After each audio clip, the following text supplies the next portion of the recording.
Doctor Shahid Masood साहब भी हमारे साथ हैं।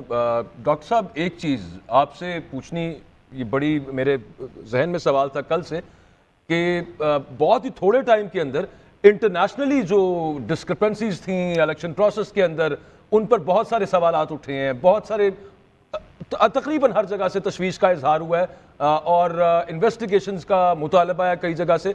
ठीक है, चाहे वो मॉरली हो, आप चूंकि इंटरनेशनल अफेयर्स पे हम सब में से मेरा ख्याल सबसे ज़्यादा गहरी नज़र रखते हैं, ये फरमाइएगा कि ये सिर्फ लिप सर्विस की हद तक रहेगा मामला या फिर इसका कोई इफेक्ट होगा भी, इसका कोई फ़ायदा होना है, ये जो जितने भी लोग अपने कंसर्न्स का इंटरनेशनली इजहार कर रहे हैं?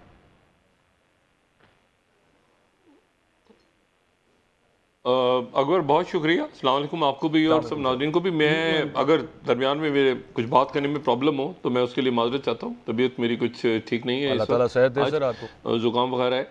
मैं सिर्फ आपको ये बताऊँ कि ये अच्छा खासा डिस्टेबलाइज हो गया है सारा सिस्टम, यानी बजाय इसके कि हम एक स्टेबिलिटी की तरफ जाते, अभी हुकूमत साजी का जो मरहला है ये एक आप समझें कि डिस्टेबलाइज हो गया है। यानी इलेक्शन के बाद बजाय इसके कि स्टेबिलिटी होती, डिस्टेबलाइज हो गया है। क्योंकि उसकी वजह यह है कि देखें, आर्टिकल 45 सॉरी जो फॉर्म 45 और फॉर्म 47 का फ़र्क यकीनन आप समझ गए होंगे सारे जो हमारे अहबाब हैं। तो मैं उसको जल्दी से पहले बता देता हूँ, फिर मैं बात आगे करता हूँ। देखें, होता यह है कि एक पोलिंग स्टेशन है, मतलब सॉरी एक हल्का है, एक हल्का है। उस हल्के में फ़र्ज़ करें कि 300 पोलिंग स्टेशन है, तो 300 पोलिंग स्टेशन के ऊपर जो है वो एक एक जो पोलिंग स्टेशन है वहाँ पर रिजल्ट आता जाता है और वहाँ पर जो हर पार्टी का जो नुमाइंदा बैठा होता है उसको वो 45 यानी 45 की एक देते रहते हैं, आप ले लें, आप ले लें, आप ले लें, आप ले लें, वो सब ले लेते हैं। उसके बाद एक प्रिजाइडिंग ऑफिसर होता है ऊपर। ये तो आरओज हो गए ना, जो हर पोलिंग स्टेशन पे एक प्रिजाइडिंग ऑफिसर है ऊपर। प्रिजाइडिंग ऑफिसर के पास ये सारे जो 45 हैं ये सारे उसके पास जाते हैं, वो फिर 47 फॉर्म 47 इशू करता है। अब इशू ये यहां पर ये खड़ा हो गया है कि जब फॉर्म 45 बटना शुरू हो गए और लोगों के पास चले गए और फॉर्म 47 47 जो हैं वो 47 45 से मैच नहीं कर रहे। यानी इस तरह समझें आप कि मिसाल के तौर पे वहां पर अगर किसी को एक साहब लेके घूम रहे हैं अपना कि उनको मिले हुए हैं जी 10 वोट, 10 वोट पड़े हुए हैं उनको, वो जी एक पोलिंग स्टेशन 10 वोट पड़े, लेकिन जो फॉर्म 47 जारी हो रहा है उसमें वो 0 हो गए। तो ये कैसे हुआ?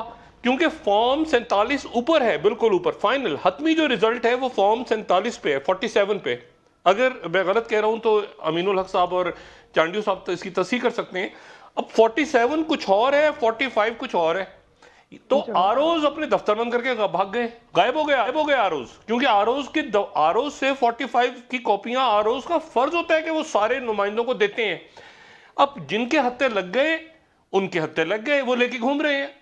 और जिनके हत्थे नहीं लग सके उनको पता चला कि जनाब आरओ के दफ्तर बंद हैं और जो फॉर्म 47 आ रहा है वो नीचे मैच ही नहीं हो रहा। अब कई ऐसे हल्के हैं पंजाब के, लाहौर के, जहां पर जो है वो, अब जैसे नवाज शरीफ साहब का ये हल्का है या और भी बहुत सारे, तो वहां पर जो है वो एमएनए जीत गए और एमपीए नीचे चारों हार गए। ये कैसे मुमकिन है मुझे बताएं।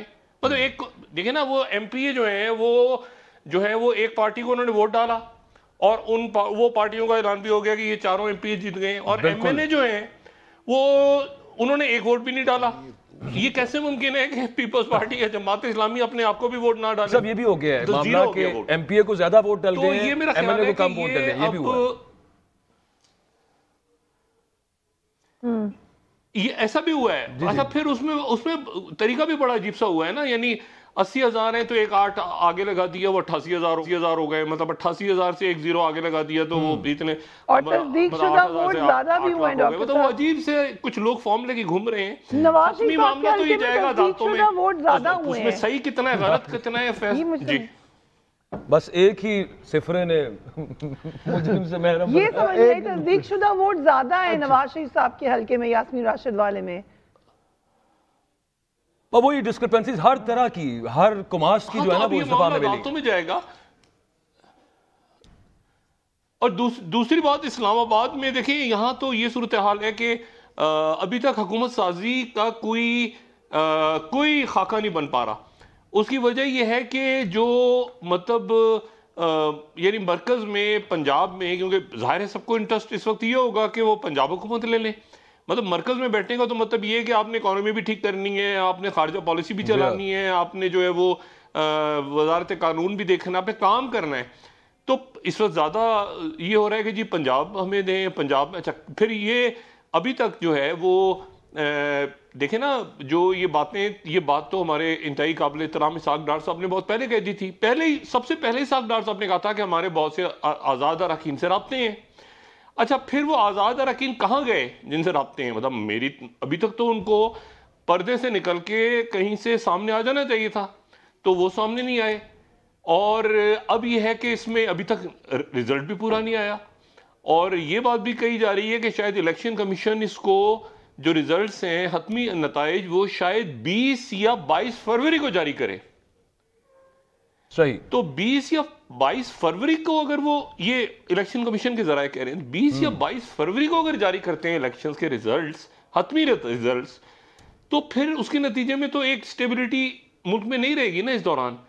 तो मेरा तो अपना ख्याल ये था कि आज इलेक्शन कमीशन का जो हुआ है इजलास, उसके बाद वो प्रेस कॉन्फ्रेंस करके बिल्कुल क्लैरिटी के साथ ये बताएं ना, पहले तो आरओस कहाँ गायब हो गए थे और उनके खिलाफ एक्शन ले, जो कि उस दिन रात को उन्होंने कहा था कि आधे घंटे के अंदर अंदर ऐलान ना हुआ तो हम एक्शन लेंगे।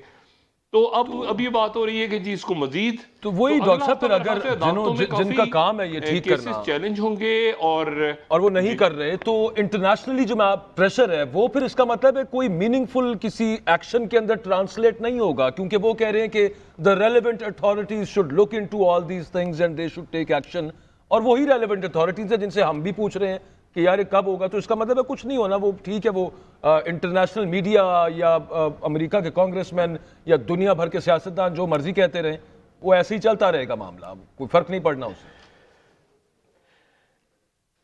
नहीं, देखें, किसी ना किसी रुख पे तो उसको जाके बैठना है ना, क्योंकि ये तो ऐलान करना है ना आपने कि हुकूमत कौन बना रहा है, कौन नहीं बना रहा, कैसे। अच्छा, मैंने कल भी बात की थी, मैं दोबारा ही बात कर रहा हूं कि बहुत हार्ड बार्गेन हो रही है, बहुत हार्ड बार्गेन। देखिए, पाकिस्तान पीपल्स पार्टी जो है वो मतलब है कि वो इस वक्त अगर आप मजमूई पोजीशन देखें तो पाकिस्तान पीपल्स पार्टी मुस्लिम लीग नून से ज्यादा आपको स्ट्रांग नजर आएगी। मतलब स्ट्रांग इन द सेंस नजर आएगी कि एक सूबा तो है ना उनके पास मुकम्मल, और दूसरा जो सूबा है उसमें भी वो हुकूमत बना सकते हैं, बलूचिस्तान में भी। यहां पर कैलकुलेशन बड़ी खराब हुई है, क्योंकि एक बात तो ये है कि जो स्टॉलवर्ड्स हैं, मिसाल के तौर पे राना सनाउल्लाह साहब या साद रफीक साहब या आबिद शेर अली साहब या बाकी जो जोमा हैं, वो बहुत, तो उनका ये बड़ी अजीब सी बात है, जो पहली रात को हम कह रहे थे कि जो उनकी तरफ से एहतजाज क्यों नहीं हो रहा कि ऐलानात जल्दी करें इलेक्शन का। अब उनकी तरफ से जो कैंडिडेट हार गए हैं उन्होंने खामोशी से अपनी शिकस्त तस्लीम कर ली है। ये बड़ी अजीब सी बात है कि जो आजाद अरकान है वो अदालतों में पहुंचे कि भाई हमारे साथ गड़बड़ हो गई है और हमारे नताइज दोबारा देखे जाएं, जो भी है। लेकिन जो मुस्लिम लीग नून के स्टॉलवर्ड्स हारे हैं, उनमें से किसी ने भी आरओ का या अदालत का रुख नहीं किया, हालांकि वो भी तो बड़े स्टॉलवर्ड्स हारे हैं, तो उनको भी जाना चाहिए था। वो खामोशी से बैठ गए हैं कि भाई ऐसा ना हो जाए तो ये सीट, इतने जो वोट हैं ये भी निकल जाए हाथ से। तो एक केओस है, और लोगों ने मजमूई तौर पे ये आज़ाद अरकान जो भी हैं, इनको लोगों ने, मैंने पहले दिन में बात की थी, जिस पार्टी के भी हैं, चाहे वो पीपल्स पार्टी, देखें पीपल्स पार्टी के भी तो लोग तोड़े गए थे ना पहले, जब ये पैट्रियट बनी थी। जी। और उससे पहले भी आप देखें कि 1997 का जो इलेक्शन था उसमें 16-17 सीटें दे दी गई थी बेनजीर साहिबा को सिर्फ, और बड़ी एक अजीब व गरीब पोजीशन पीपल्स पार्टी की बना के उनको जो है वो रिजल्ट दिया गया था।